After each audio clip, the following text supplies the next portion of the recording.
ভাঙনের কবলে পড়ে কেউ সরাচ্ছেন ঘরবাড়ি, আবার কেউ কেটে ফেলছেন গাছপালা। একের পর এক বসত বাড়ি ও ফসলি জমি গ্রাস করছে নদী। গত এক মাস ধরে কুড়িগ্রামের উলিপুর উপজেলার সরকারপাড়া থেকে মোল্লারহাটের নুরুন্নাহার স্কুল পর্যন্ত প্রায় ১.৫ কিলোমিটার এলাকায় চলছে ধরলা নদীর বাম তীরের ভাঙন। সবশেষ গত ২ সপ্তাহে ঘরবাড়ি হারিয়ে নিঃস্ব হয়েছে শতাধিক পরিবার। সবকিছু হারিয়ে মানবেতর জীবন কাটছে ভুক্তভোগীদের। জনপদ রক্ষায় ভাঙন রোধে দ্রুত ব্যবস্থা নেয়ার দাবি এলাকাবাসীর। এমন অবস্থা পরপর কাঁচার ভাঙে গাছপালা গাছ বৃক্ষ সব চলে যাচ্ছে আমাদের নদীর পাশে।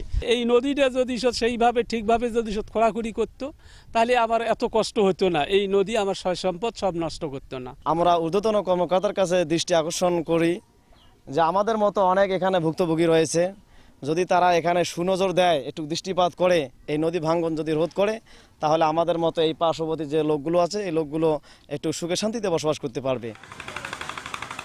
এদিকে ভাঙনের কথা স্বীকার করলেও ব্যবস্থা নেওয়ার আশ্বাস দিয়েই দায় সারছে পানি উন্নয়ন বোর্ড। আমরা বেশ কিছু জায়গায় ইতিমধ্যে কাজ বাস্তবায়ন করেছি। প্রায়োরিটি ভিত্তিতে আমরা কাজগুলো করে থাকি। সরকারি স্থাপনা বা গুরুত্বপূর্ণ স্থাপনা থাকলে আমরা সেখানে জরুরি কাজ বাস্তবায়ন করি।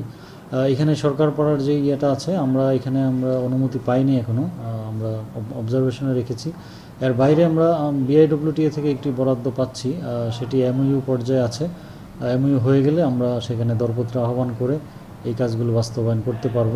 পানি উন্নয়ন বোর্ডের তথ্য মতে ধরলা, ব্রহ্মপুত্র, তিস্তা ও দুধকুমার নদের ভাঙনে গত ৩ মাসে কুড়িগ্রামে বসতভিটা হারিয়েছে ৭ শতাধিক পরিবার।